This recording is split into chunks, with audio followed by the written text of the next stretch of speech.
In Christianity, the highest form of love is charity. It signifies the love shared between God and humanity, and is revealed in unselfish love of one's fellow man. Like all Christians, the Pilgrims recognized the value and virtue of charity, but often struggled to practice what was preached. By most accounts, there was one charitable heart in Plymouth that rarely, if ever, faltered. That of Samuel Fuller, the colony's doctor and deacon of the Separatist Church. God is merciful, brother. The deacon's role was tailor-made for a doctor, as his duties were not only to administer the charities of the church, but also to serve the sick, the dying, and the poor. But to this day, it remains unknown whether Fuller was a doctor turned deacon or deacon turned doctor. It's a chicken or an egg situation. We don't know if he's the deacon because he has the skills to minister the charities of the church, or becoming a deacon, he realizes if I study medicine, then I can be better at this office I've been called to. Every Sabbath in Plymouth, Fuller tended the tithing box, where church members could deposit their gifts. "'Tis my office to remind you, the congregation, in service of your duty to contribution." The Pilgrims' incentive to be generous differed from that of the Catholics, whose doctrines taught that good works like charity were essential for salvation. For Anglicans and Reformed Christians, an act of charity is an expression of the hope of being assured of salvation. But it has nothing to do with salvation in the slightest, because salvation is a gift from God. Good works are an expression of being a Christian, but good works are not points along the way to eternal life. The Pilgrims considered charity their sacred duty, to support both the operation of their church and their neighbors in need, whether it was their fellow pilgrims or the colony's Puritan and Anglican believers. Reformed Christians are always embedded in the idea that I am responsible for the men and women and their children in my community. Therefore, my church must have the resources to care for them.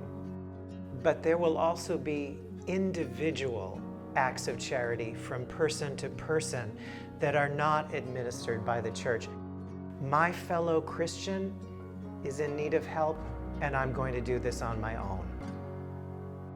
The Pilgrims' personalized method of charity was a good fit for a small colony. But the national church they abandoned in England required a system equipped to meet the needs of a nation of 4 million. Contributions were not voluntary, but obligatory. Under Queen Elizabeth, the government articulates a philosophy of philanthropy for the poor and the sick to be administered by the individual parishes. The parish is both a church unit and a political unit of the government, collecting fees for the administration of the ministry, and has clearly articulated responsibilities for the poor.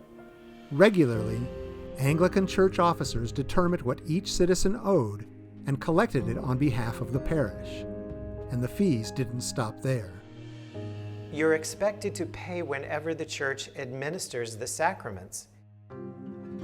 In the Anglican marriage ceremony, in the Book of Common Prayer, there is a moment when the groom is expected to put down the payment for the minister in the middle of the ceremony itself.